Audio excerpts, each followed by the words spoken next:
Muy buenas tardes, hermanos. Dios les bendiga, Dios les guarde. Bienvenidos de nuevo. El jueves de la semana pasada tuvimos un encuentro muy bueno con tres foristas siguiendo el foro La Iglesia en línea, la congregación de la comunidad de fe en tiempos de cuarentena. Como dije ya el jueves anterior, tuvimos la primera parte, hoy vamos a tener la segunda parte del mismo foro. Si ustedes recuerdan, la semana pasada tuvimos al pastor licenciado Tomás Moreno tratando el tema análisis estadístico de los datos según encuestas, y también tuvimos el privilegio de tener al pastor doctor Luis Blanco tratando el tema educación teológica en los entornos virtuales. Y finalmente, también ese mismo día, escuchamos al pastor, al doctor José Gregorio Liendo, tratando el tema construyendo comunidades virtuales y trayendo consolidación en tiempos de cuarentena. Hoy tenemos también tres invitados muy especiales. La primera es mi esposa, la misionera magíster Rosalía Sánchez, quien va a tratar el tema de la tecnología y aspectos relevantes en la educación digital. Rosalía es venezolana, esposa de Mauricio, como dije anteriormente, mamá de Grace, Daniel y Miguel. Rosalía ha sido misionera por 27 años. De profesión educadora, Rosalía tiene una licenciatura en psicopedagogía y tiene dos maestrías, una en orientación educativa y otra en tecnologías educativas. Actualmente residimos en Florida, en los Estados Unidos, donde Rosalía sirve como directora del área de educación del Ministerio EduTech Mission, el cual tengo el honor de dirigir. En este tiempo, Rosalía en el ministerio capacita a institutos bíblicos y seminarios para crear o mejorar sus departamentos de educación virtual. Bienvenida, Rosalía, y es un honor tenerte hoy comenzando este foro. Gracias a todos por este privilegio que me dan de estar en medio de ustedes, hombres de palabra, hombres teólogos, estudiosos en muchas áreas, con muchas experiencias a nivel pastoral, a nivel teológico. Me siento muy honrada y también me siento honrada de ser parte de este grupo también de venezolanos y especialmente en este grupo de Caracas, porque es la ciudad que me vio nacer y crecer. Me siento muy contenta de estar en medio de ustedes. Quiero compartirles en este tiempo sobre la tecnología y algunos aspectos relevantes para la educación digital. Básicamente quiero tomar tiempo para compartir mucho basado en lo que ha sido nuestra experiencia como EduTech Mission, como una organización que se ha dedicado al uso de la tecnología y la educación para apoyar organizaciones y ministerios, iglesias, instituciones cristianas. Nosotros hemos pasado un gran tiempo en este trabajo y por eso nos damos cuenta que la tecnología no es algo nuevo. La tecnología ha ido creciendo y se ha venido hablando de las nuevas tecnologías y cómo las nuevas tecnologías están apoyando a las organizaciones, a los institutos, y cómo estos institutos y estas organizaciones han ido dando pasos, ¿verdad? Han ido dando pasos, unos más grandes que otros. Unos han tenido ya presencia en las redes, unos han estado ya con sus institutos, sus seminarios virtuales, dando pasos, unos más grandes que otros, como dije anteriormente, pero dando pasos. Pero ¿qué pasa en este momento? ¿Por qué la tecnología se vuelve tan protagonista en este tiempo? Porque estamos viendo un escenario totalmente disruptivo. De la noche a la mañana ha cambiado todo el escenario, se nos han cambiado todo lo que estábamos acostumbrados a hacer, y entonces como consecuencia de esto tan disruptivo, esto tan abrupto, nos ha presentado nuevos escenarios. Y que estos nuevos escenarios, la iglesia, las organizaciones, las instituciones han tenido que responder como a esto algo abrupto, como a la fuerza, ¿verdad? Ha tenido que responder y han tenido que meterse en ese camino, ¿verdad? Entonces vemos, y yo veo con mucho gozo cuando estoy en las redes sociales, por lo menos con Facebook, cómo muchos líderes y pastores han permanecido y han estado siendo presentes en las redes sociales, con sus cultos, y admiro mucho cuando ellos están en las redes sociales con muchos recursos o con pocos recursos, con mucha capacitación o con poca capacitación, pero están ahí. Están ahí porque quieren estar presentes, porque quieren seguir capacitando, porque quieren seguir enseñando, porque quieren responder. En este tiempo de crisis, acompañar. Quieren estar siendo parte de esa comunidad, de esa iglesia, de esa organización que es su organización. Entonces la tecnología viene a jugar un papel muy importante, pero hay algunos aspectos que yo he considerado relevantes y que quisiera comentar con ustedes en esta noche. Un aspecto que para mí es muy relevante a considerar es la audiencia. Esa es algo que muchas veces no lo pensamos, y para todo proceso educativo que incluya o no tecnología, pero si incluye tecnología es aún más sensible de pensar en la audiencia. ¿Quién es la audiencia a la cual nosotros vamos a atender? ¿Quiénes son esas personas a las cuales nosotros queremos llegar a través de la tecnología, en este caso, a las cuales queremos educar a través de todos esos medios digitales, ¿verdad? Esa audiencia que a veces queda tan olvidada, es tan importante. ¿Quiénes son ellos? ¿Dónde están esa audiencia?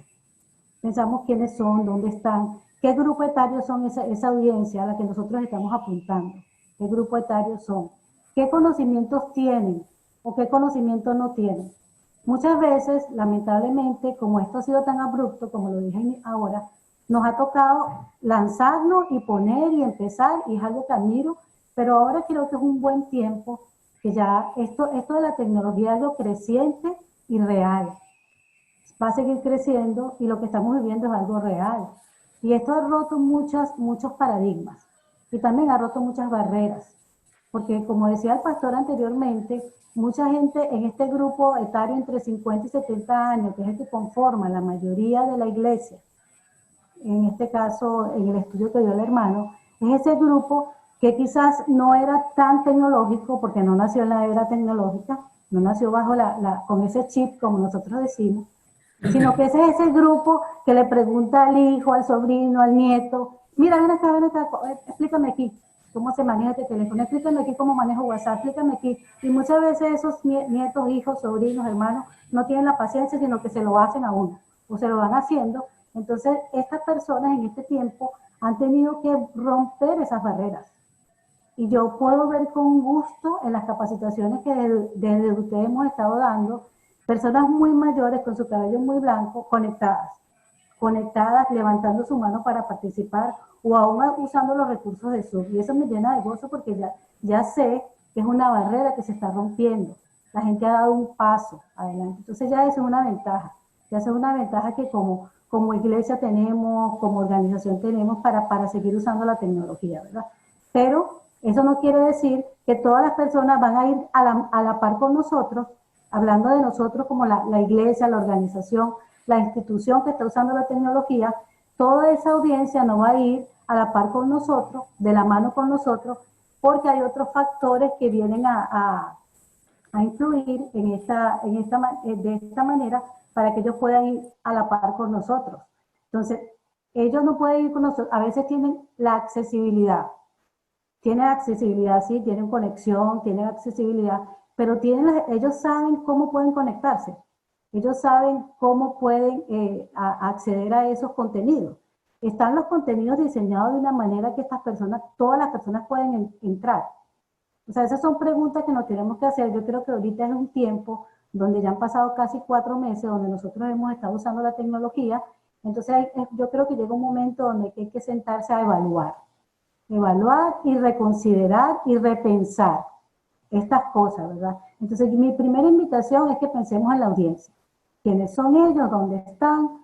¿Tienen accesibilidad? ¿Tienen contabilidad? ¿Tienen las destrezas y las habilidades necesarias para seguir el ritmo que se está marcando en cuanto a esta inclusión digital? O si no, pensemos qué habilidades necesitan ellos desarrollar.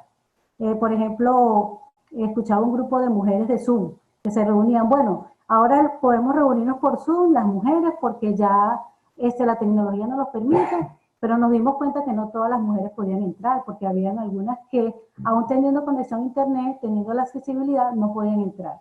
Entonces pensemos un poquito también en esa brecha digital que todavía está ahí presente, que no ha desaparecido totalmente, y creo que vaya a desaparecer. Ok, otro punto, el segundo punto importante que quiero mencionar es el propósito. Muchas veces olvidamos el objetivo, porque por el mismo apuro con el que hemos estado trabajando, bajo esta presión, olvidamos cuál es el objetivo, cuál es el propósito que queremos lograr con lo que estamos haciendo.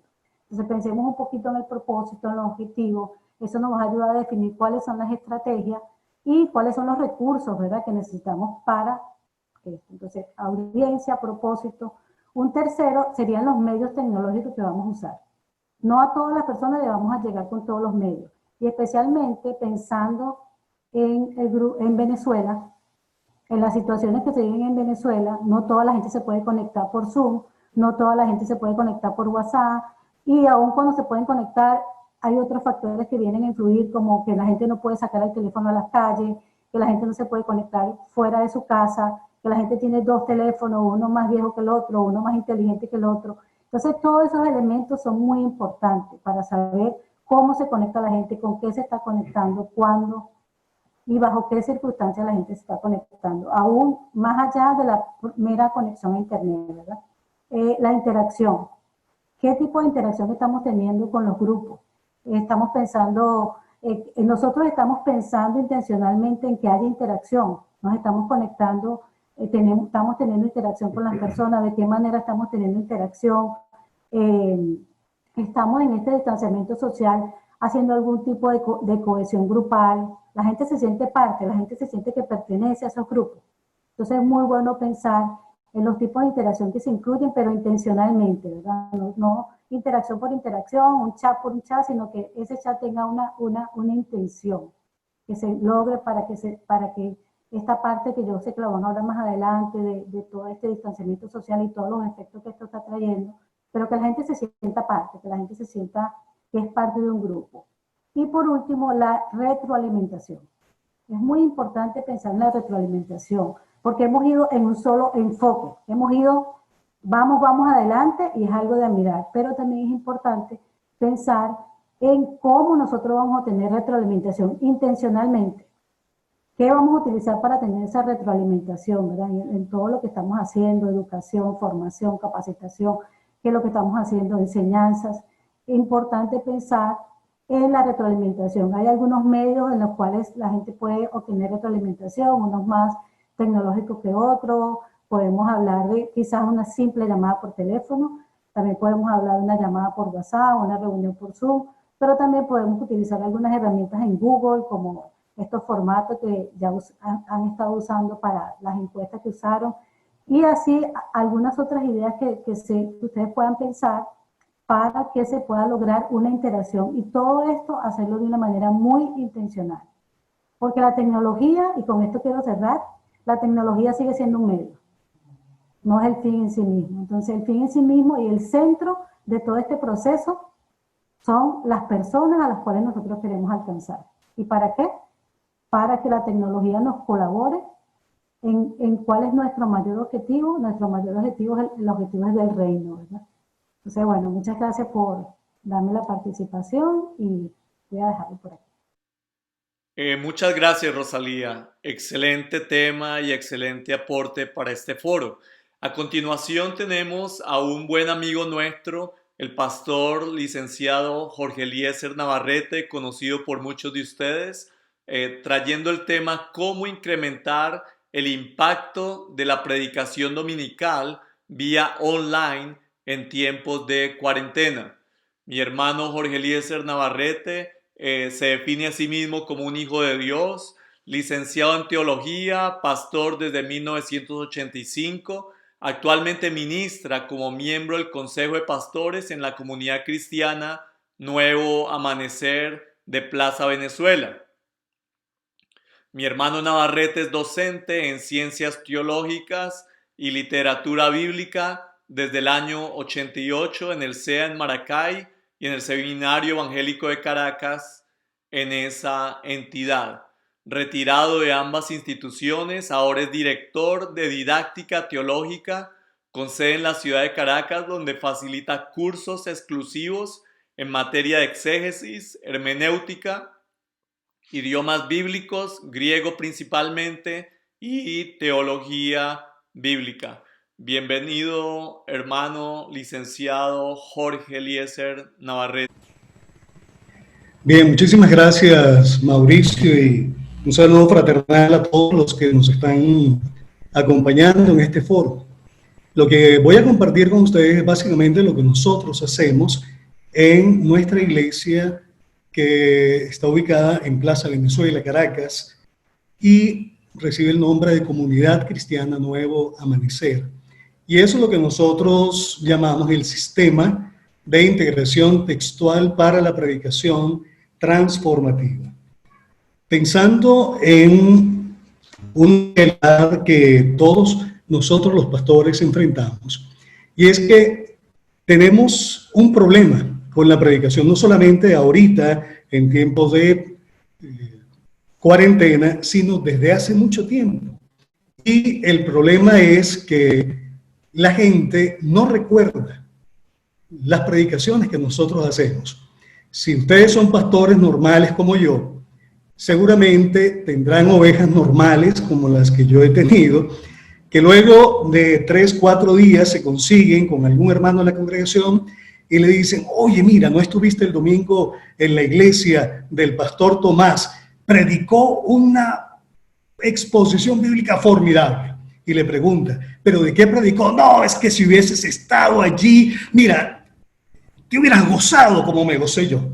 ¿Pero de qué predicó? No, mira, es que solamente me acuerdo y se me paran los pelos. ¿Pero de qué predicó? No, es que si te cuento, no me lo vas a creer. Simple y llanamente, la gente no lo recuerda. Y ahora se nos ha sumado el problema que la gente no se siente motivada para ver las predicaciones vía online. ¿Cuál es la consecuencia de esto? Bueno, lamentablemente, los discípulos no están experimentando transformación en su vida. Un psicólogo y filósofo alemán del siglo XIX llamado Hermann Ebbinghaus, él describió la conducta nuestra como seres humanos en cuanto al área cognitiva, específicamente la memoria. Y él dice que durante el tiempo cuando ocurre el aprendizaje, la curva del aprendizaje es cada vez más alta. Pero una vez terminado el aprendizaje, comienza a descender inmediatamente. Ya a los 5 días, solamente la persona puede recordar un 10% de lo que hace 5 o 6 días atrás. Por eso, Ebbinghaus, él propone la teoría de hacer repasos constantes para incrementar la curva de la memoria. Pensando en esto, nosotros diseñamos el SITPRED, el Sistema de Integración Textual para la Predicación Transformativa. El SITPRED tiene como propósito generar discípulos establecidos en la fe del cristianismo por medio de la reflexión bíblica dirigida, sistémica y participativa. Las características del SITPRED básicamente son 3. Número 1, es dirigido. Se ejerce dirección controlada de la base textual sobre la cual reflexiona el discípulo durante una semana. En segundo lugar, es sistémica, está presente en todos los espacios educativos de la congregación Nuevo Amanecer. Y en tercer lugar, es participativa. Cada discípulo es protagonista de su aprendizaje transformativo de vida a causa de la interacción con el texto bíblico previo a la predicación dominical. Es un enfoque estrictamente andragógico de la predicación. Aquí nosotros hemos democratizado el púlpito, si me permiten la expresión. Nuestras predicaciones tienen un enfoque principalmente pedagógico, unidireccional y casi que omnipotente. En SITPRED hemos democratizado la predicación y cada discípulo es responsable, es el autogestor de su propia transformación mediante la interacción con la palabra del Señor. Así que la dinámica del SITPRED es muy sencilla. Todo comienza con un punto de arranque que le llamamos el Círculo de Predicadores. Todo esto lo voy a emplear de manera muy sucinta en lo sucesivo. Luego continúa con la interacción bíblica en familia sobre la base del texto que será expuesto en la predicación dominical. Cuando el discípulo llega a la predicación dominical, ya está preparado para recibir la predicación. Esto está basado, recuerden, como les dije, en un enfoque andragógico del proceso educativo transformativo de los adultos. Luego, la escuela dominical. Nosotros, particularmente, no tenemos escuela dominical, sin embargo, el sistema prevé este espacio educativo dentro del sistema de integración textual para la predicación transformativa. Y por último, tenemos los grupos pequeños digitales. Debo compartir con ustedes que desde antes de la cuarentena, en nuestra comunidad teníamos ya los grupos pequeños digitales, porque somos una comunidad aproximadamente de unas 50 a 60 personas. Apenas tenemos un año de haber iniciado nuestra gestión misionera, lo cumplimos en el mes de junio del año, y estamos dispersos por toda la ciudad. Entonces, en vista de eso, comenzamos a trabajar directamente con grupos pequeños a nivel digital. Vamos a ver el punto de arranque, que es el Círculo de Predicadores. En el Círculo de Predicadores participa el Consejo de Pastores, del cual yo formo parte, colaborando con el príncipe de los pastores, Jesucristo, a pastorear este grupo de ovejas que están bajo nuestro cuidado. El Círculo de Predicadores, y como dije, está integrado por el Consejo de Pastores y también algunos otros hermanos que los llamamos pastores de atención primaria, decide la base textual del estudio transformativo. Nosotros, por ejemplo, durante este tiempo, desde el mes de febrero, hemos estado desarrollando una serie que le denominamos Identidad. ¿Quiénes somos en Cristo? Basado en la carta del apóstol Pablo a los Efesios. ¿Cómo funcionamos? Funcionamos de una manera virtual extraordinaria. Utilizamos una plataforma que se llama Academic ID. Es una plataforma gratuita, muy versátil, que ofrece muchas oportunidades. Aquí tenemos en la parte interior los distintos programas de formación que cursan nuestros integrantes del Círculo de Predicadores. Tenemos morfosintaxis del castellano y la interpretación del texto bíblico, predicación expositiva, teología bíblica, procedimiento del exégesis, y aquí está propiamente el Círculo de Predicadores. Dentro del aula virtual de Círculo de Predicadores se encuentran dispuestos todos los materiales, recursos bibliográficos, trabajos que hacemos, que forman parte de los recursos que vamos a utilizar constantemente para la interpretación del texto bíblico. La semana pasada reflexionamos en el Círculo de Predicadores en el capítulo 5 de Efesios, versos 6 al 14. Ayer tuvimos nuestro encuentro basado en el capítulo 5, verso 15 al 17. Este es el texto que se va a predicar el próximo domingo. Trabajamos con una semana de antelación el texto.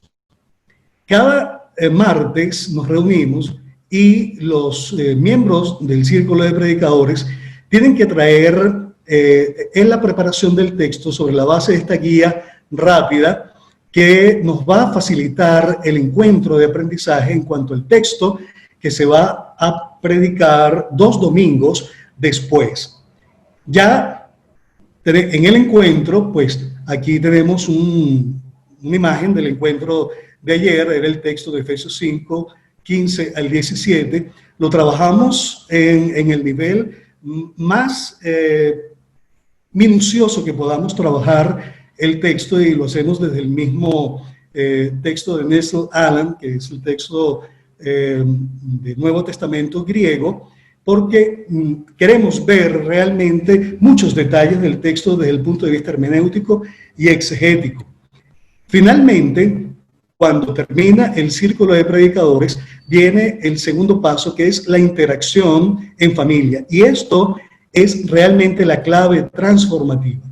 La interacción con el texto en los hogares de los miembros de la iglesia, una semana antes de la predicación, y el cabeza o la cabeza de familia tiene que estar muy pendiente de esto.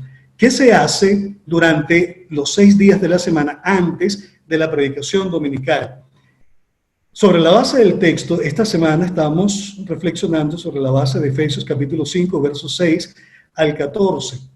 Aquí tenemos la primera pregunta, que es la del lunes. ¿Qué dice el texto acerca de Dios? Este es un método teológico bíblico sobre la base de un cuerpo literario particular, en este caso Efesios, y tomamos no solamente el texto, sino toda la carta a los Efesios para poder hacer algunas comparaciones teológicas dentro del mismo texto de la carta a los Efesios. El día martes respondemos la pregunta, ¿qué dice el texto acerca del hombre? El día miércoles, ¿qué dice el texto acerca de la voluntad de Dios para mí? Todo esto sobre la base del mismo texto de Efesios 5, 6 al 14. El día jueves, ¿cómo me puede este texto ayudar a ser mejor hijo de Dios? El día viernes, ¿qué área de mi vida se ve tocada por las enseñanzas de este texto?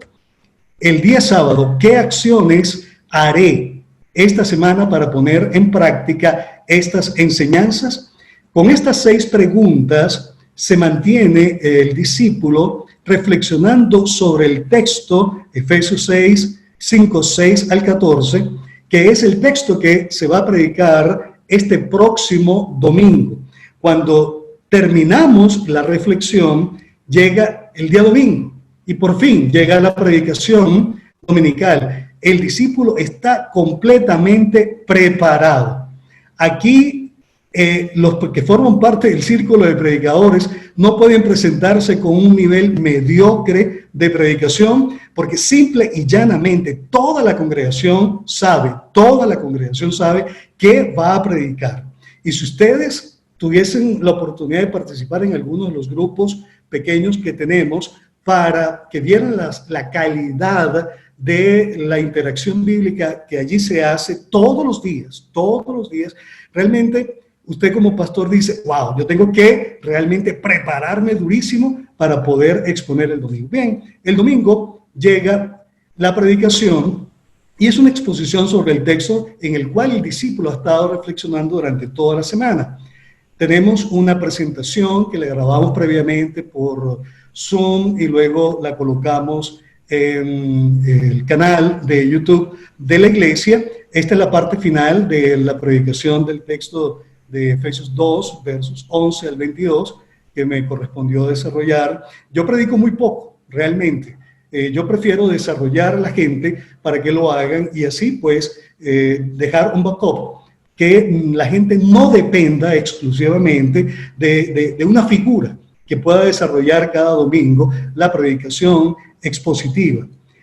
Una vez que termina la predicación el día domingo, entonces viene la estocada final. La estocada final son los grupos pequeños digitales.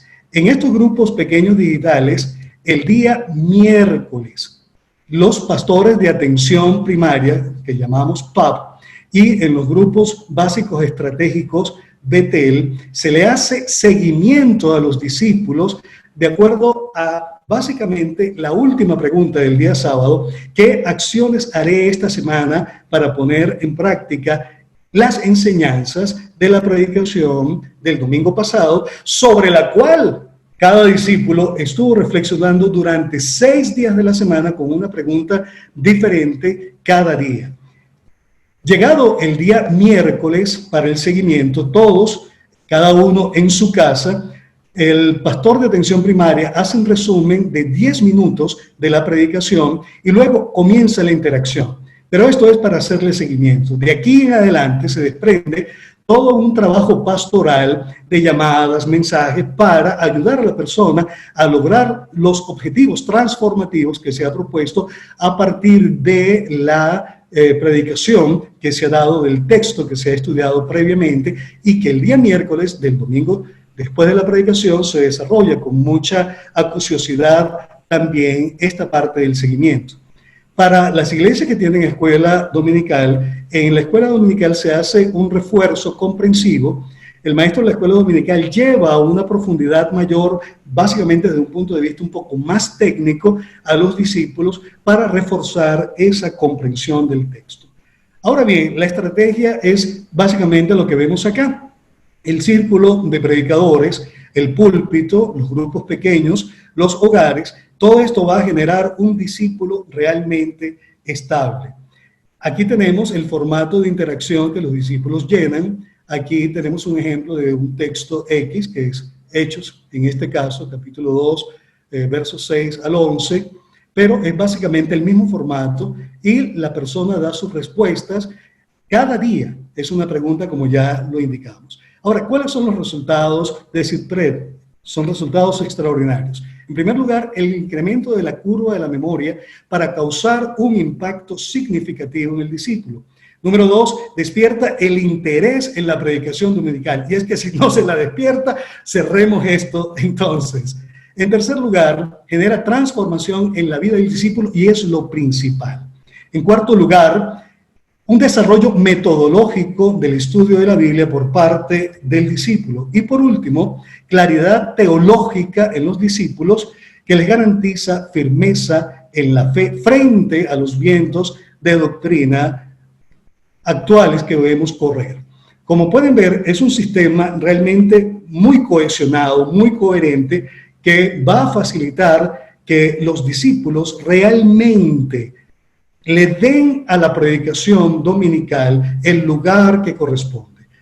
Mis queridos hermanos, nosotros como seguidores de Jesucristo y predicadores, tenemos que comprender que no predicamos para ser admirados, no predicamos para ser imitados, no predicamos para llenar estadísticas en las redes sociales durante este tiempo.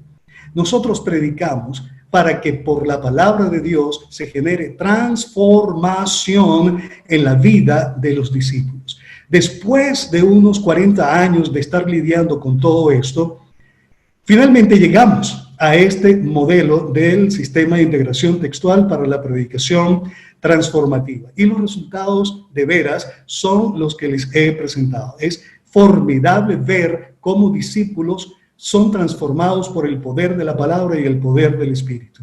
La gloria de un predicador, de un pastor, no es cuántos likes va a recibir o cuántas visualizaciones va a tener en las redes sociales o cuán admirado puede ser. La gloria de un pastor consiste en ver cuántos discípulos son transformados por el poder de la palabra de Dios. Muchas gracias por el tiempo que me han permitido. Gracias, Mauricio.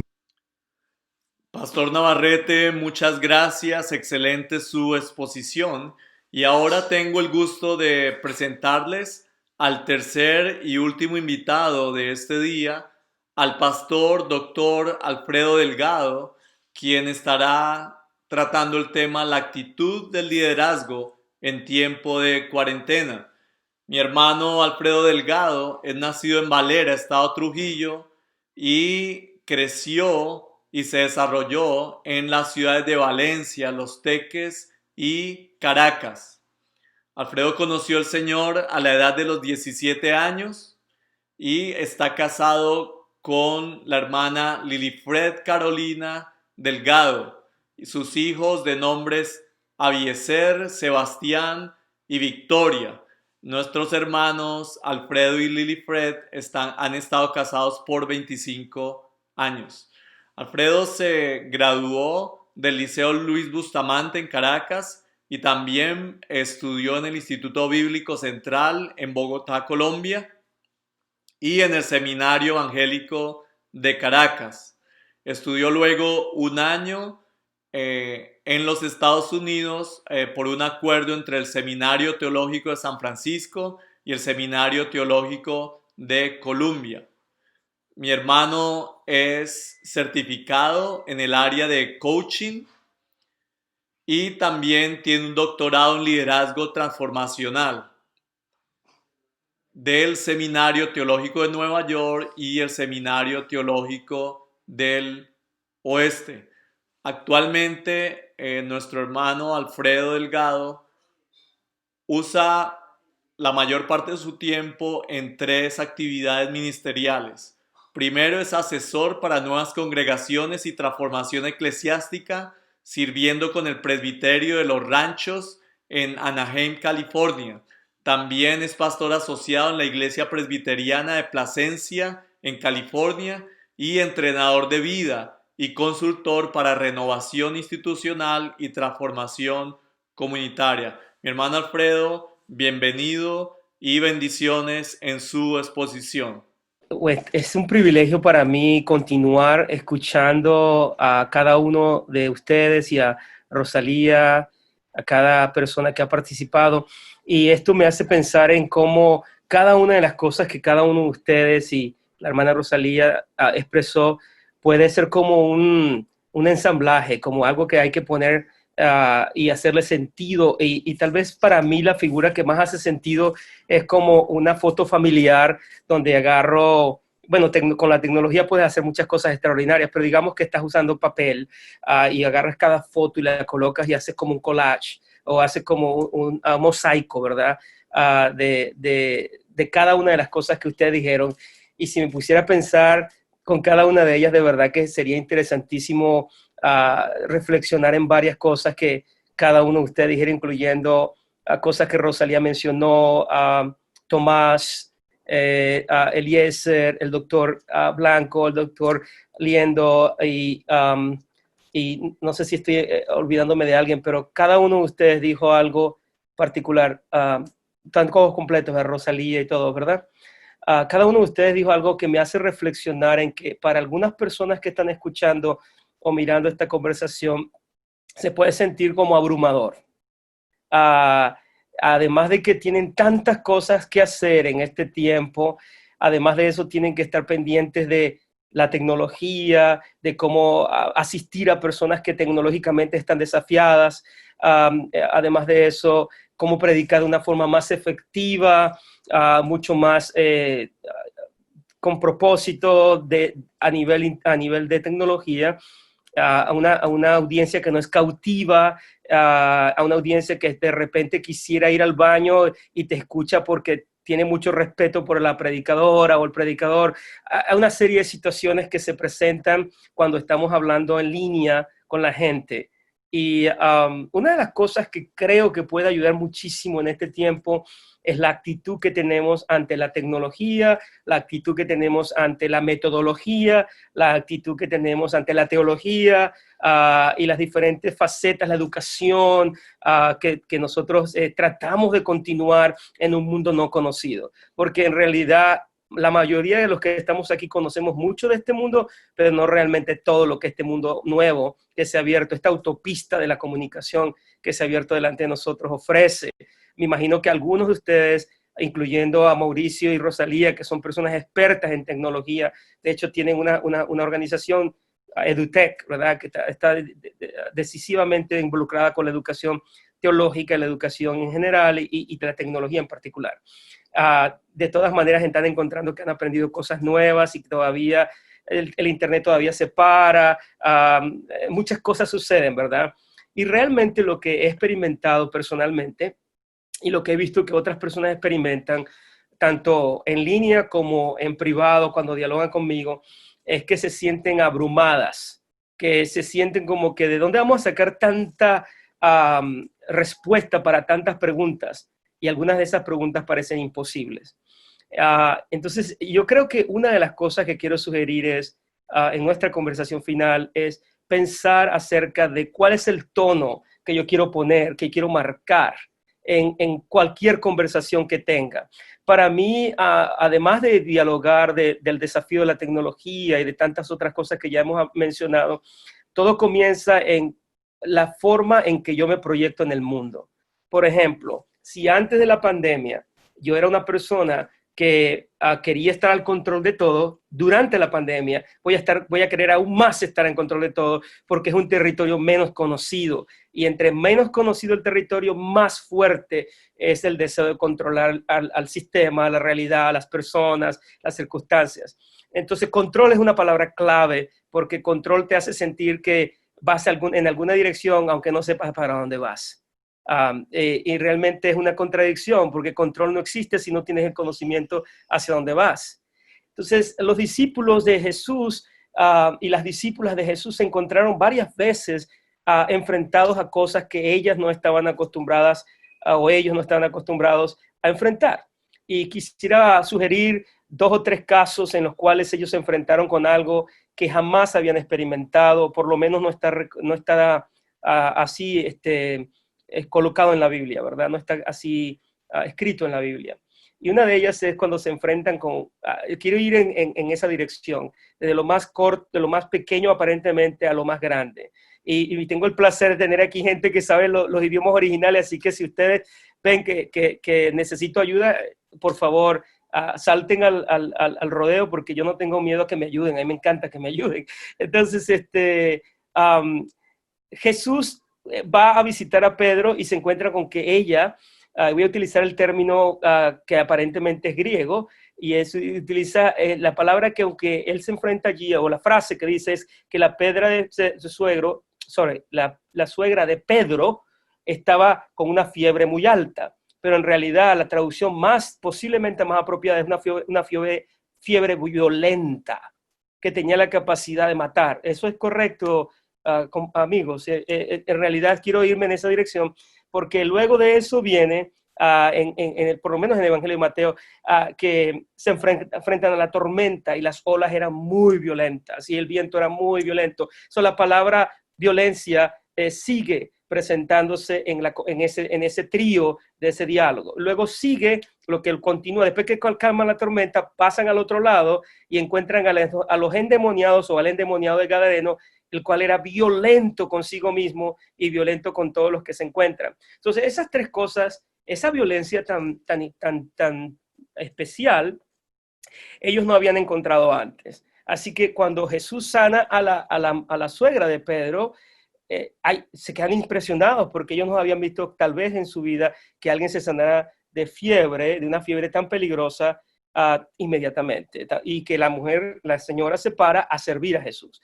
El siguiente evento es cuando están en la tormenta y la tormenta es violenta, puede romper la barca o puede por lo menos hundirla, y Jesús la calma y otra vez los discípulos se asombran y se preguntan quién es este. Y luego otra vez se encuentra con el endemoniado o los endemoniados de Gadareno y es lo mismo, el hombre violento se presenta ante Jesús y se calma. Y hasta quiere seguir a Jesús, pero Jesús le dice que es mejor que vaya para su familia y le comparta la bondad de Dios, ¿verdad? Entonces, en cada una de esas cosas, lo que logro ver es el tono que Jesús coloca. Jesús coloca el tono de que la violencia no tiene la última palabra, que lo inesperado no tiene la última palabra, que las circunstancias, por difíciles e imposibles que sean, no tienen la última palabra. Él se enfrenta a la imposibilidad con una actitud de posibilidad.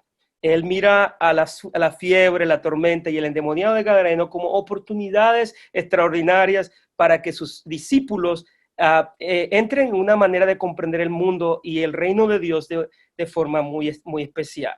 Y cada uno de esos encuentros, lo que sucede es que ellos se asombran y se preguntan. Y cada vez que un evento extraordinario sucede, si la pregunta es, ¿quién eres tú? O sea, en este caso Jesús, ¿quién eres tú? Es extraordinario que está sucediendo porque nos lleva a ir más allá de la tormenta, nos lleva más allá de la fiebre, nos lleva más allá del endemoniado, nos lleva hacia la persona correcta, que es Jesús.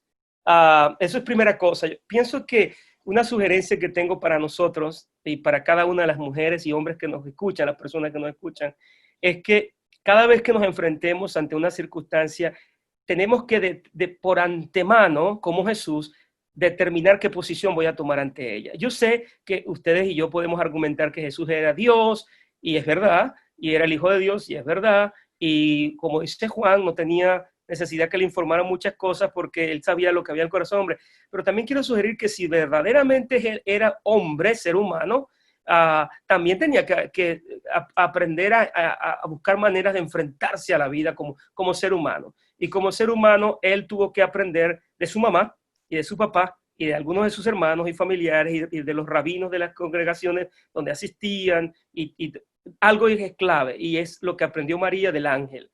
Y lo que aprendió María del ángel definió la vida de María y definió la vida de Jesús para siempre.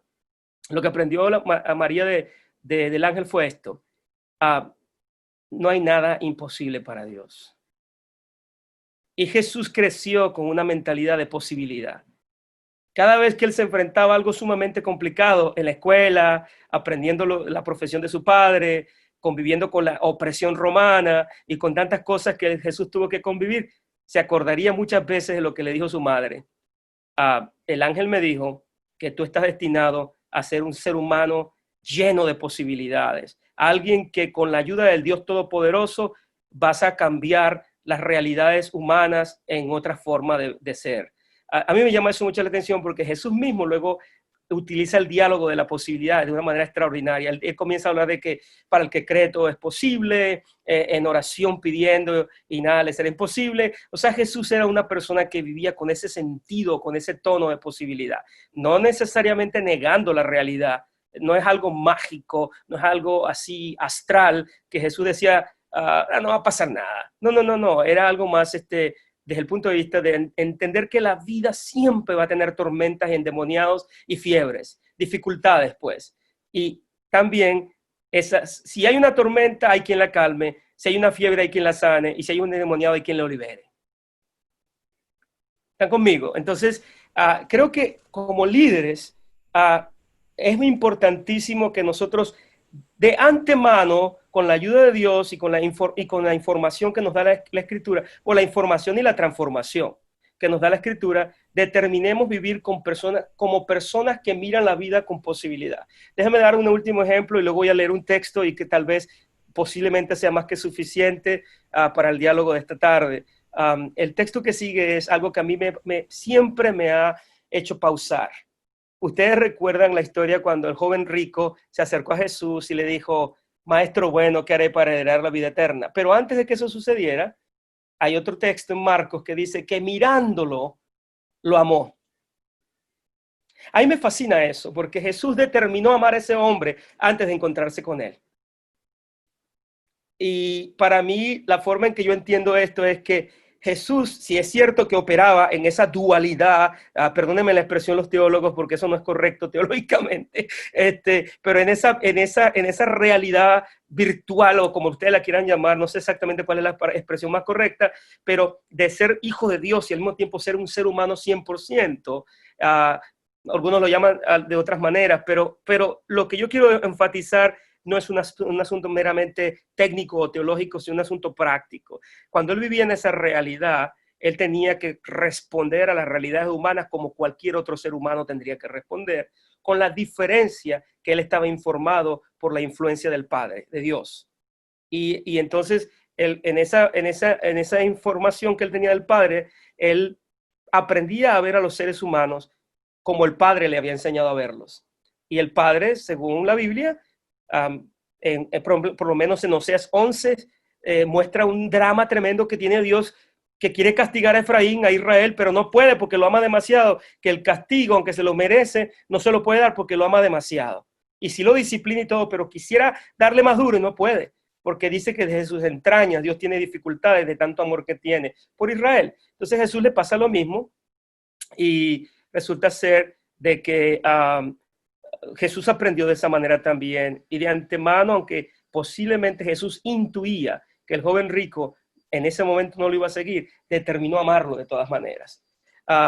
Y creo que como pastoras y líderes de la comunidad de fe donde vivimos, en Caracas, en Venezuela, en los Andes, en Escuque, en Valera, en Valencia, en Los Teques, en Cumaná, en Puerto La Cruz, donde quiera que estemos, o en Ecuador, qué sé yo, en cualquier lugar del mundo donde estamos, nosotros tenemos que predeterminar cómo vamos a tratar a las personas y cómo vamos a tratar a las circunstancias, con la ayuda de Dios y con el ejemplo de Jesús y de otras mujeres y hombres de la Escritura y de la historia de la iglesia y de la historia de la humanidad, que predeterminaron cómo iban a hacer las cosas con la ayuda de Dios, y así fue. Leo un pasaje de la Escritura y de allí para allá hacemos la conclusión. Y el pasaje de la Escritura que tengo para nosotros, si me permiten compartir la pantalla, por favor, y espero que se vea bonito porque tal vez dice que no puedo hacerlo. Está bien, no hay problema. Lo voy a leer, pero déjame leerlo por lo menos. Dice así la palabra de Dios. Al anochecer de aquel mismo día, estoy leyendo Marcos 4, 35 al 40. Al anochecer de aquel mismo día, Jesús dijo a sus discípulos, vamos al otro lado del lago. Entonces dejaron a la gente y llevaron a Jesús en la barca en que ya estaba, y también otras barcas lo acompañaban. En esto se desató una tormenta con un viento tan fuerte que las olas caían sobre la barca, de modo que se llenaba de agua. Pero Jesús, ese es el gran pero de esa historia, pero Jesús se había dormido en la parte de atrás, apoyado sobre una almohada. Lo despertaron y le dijeron: Maestro, ¿no te importa que nos estemos hundiendo? Jesús se levantó y dio una orden al viento y dijo al mar: silencio, quédate quieto. El viento se calmó y todo quedó completamente tranquilo. Y después dijo Jesús a los discípulos: ¿por qué están tan asustados? ¿Todavía no tienen fe? Ese es Marcos 4:35 al 40, versión internacional. ¿Qué infiero de este texto? Una inferencia más que una interpretación es el hecho de que alguien dijo una vez en un comentario interesante, que se lo recordé estos días y me dijo: no, yo nunca dije eso. Yo le dije: bueno, sí lo dijiste. Y me dijo: bueno, si lo digo, si tú no lo quieres, le dije, reconoce, yo tomo crédito por eso. Entonces él me dijo: bueno, está bien, cógetelo para ti, agárralo pues. Y lo que él dijo fue: un discípulo de Jesucristo es aquel que ha aprendido como su maestro a dormir y a descansar profundamente aún en medio de la tormenta. ¿Y cómo es eso? Eso sienta el tono del ambiente donde está. Cuando él se levanta, él está un poquito frustrado porque estaba bien cansado. Me imagino que estuvo en 10 Zooms y en 20 YouTube y andaban bien ocupados. Y se para, y el diálogo que tiene con la tormenta es un diálogo de posibilidad. Dice: oye, ¿tú no ves que estoy durmiendo? Silencio, por favor. Y le dice al mar, le dice: ya, por favor, cálmate. Yo sé que tú estás bien contento porque yo ando con estos muchachos aquí, les estoy enseñando la palabra, pero ya, por favor, no los asustes porque están muy preocupados. Y ellos piensan que la barca se va a hundir y ellos todos se van a morir, menos yo. Porque fíjense que él dice: no te das cuenta que perecemos. O sea, si tú te ahogas, no importa, pero lo que importa es que nosotros no nos ahoguemos. Estoy bromeando, tal vez no quisieron decir eso.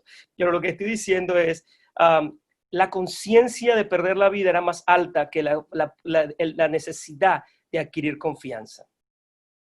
Y mucha gente está muy consciente de salvar su vida y muy poca gente está consciente y determinada de adquirir confianza para vivir. Y eso solo se logra en las tormentas. Pero predispuestos, es decir, de antemano las personas determinan que ningún dato, ni ningún tipo de información, ni ningún tipo de realidad puede ser más grande que las realidades que crea Dios en la tierra, como por ejemplo el Padre Nuestro: el pan nuestro de cada día, dánoslo hoy. Eso es una realidad que de alguna manera tiene que cumplirse, aunque sea que venga mañana el pan ya un poco tibio o frío, pero llega el pan. Y otra que dice: hágase tu voluntad en la tierra como en el cielo. Hay una voluntad de Dios que se tiene que hacer en la tierra y de alguna manera eso va a caer en la tierra, de alguna forma. Y así se va yendo por todo el Padre Nuestro. Entonces el punto es, yo creo que los pastores y los líderes, las pastoras y los líderes del pueblo de Dios, los maestros, los teólogos, las personas que dirigen al pueblo de Dios, deben asumir una actitud predeterminada de confiar en un Dios que jamás les ha fallado. Yo creo que eso es muy importante.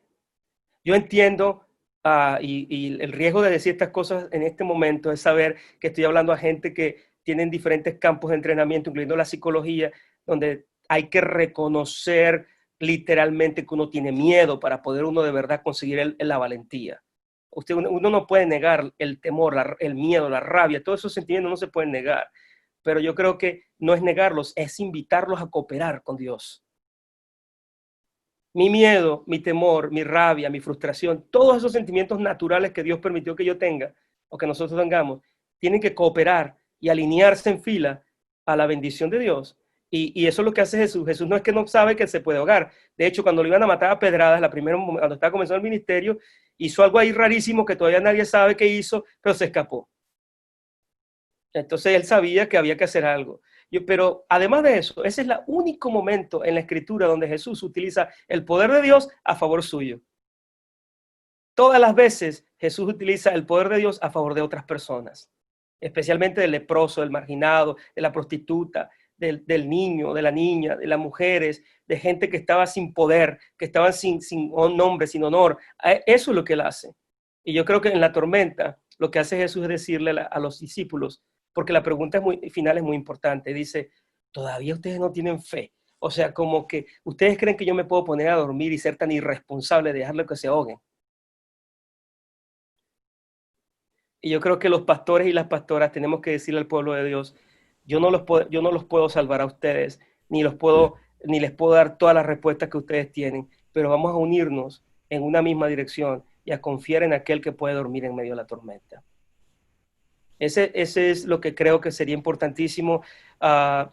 Puede sonar un poco superficial o general, y yo creo que esa es la idea, que sea tan superficial y tan general que la gente quede con la inquietud de saber si realmente están confiando en sí mismas más que en Dios, o en las circunstancias tan difíciles más que en Dios, o están siendo desafiadas y desafiados nosotros todos a vivir con Dios de una manera diferente. Hace poco hice un funeral de la esposa de mi pastor.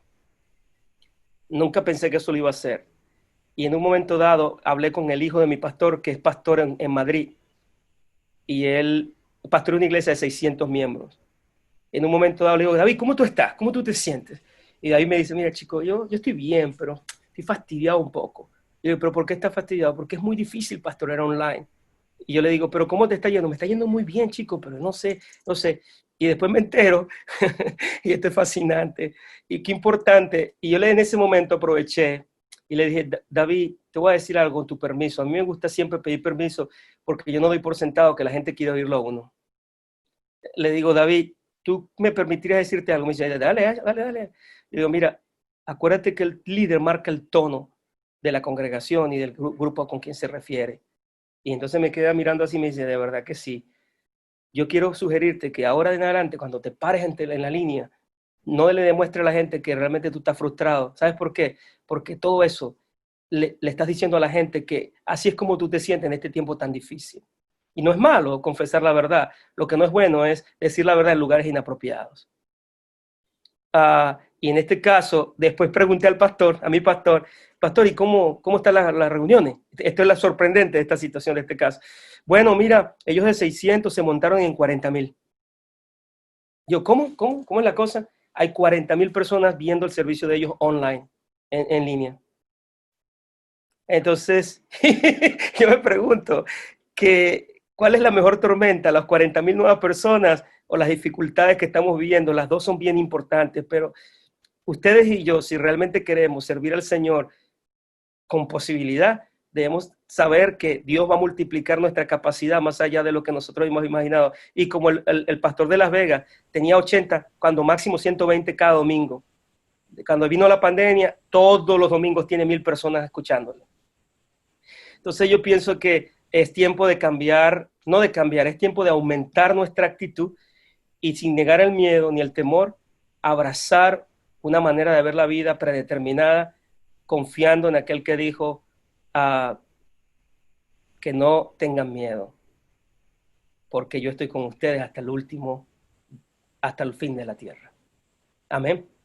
Esa es mi palabra para el... Muchas gracias, Pastor Alfredo Delgado, por su exposición excelente.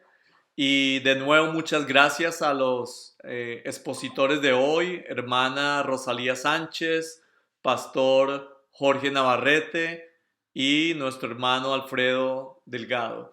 Con esto damos por concluida la segunda parte de este foro, la Iglesia en línea, la congregación de la comunidad de fe en tiempos de cuarentena.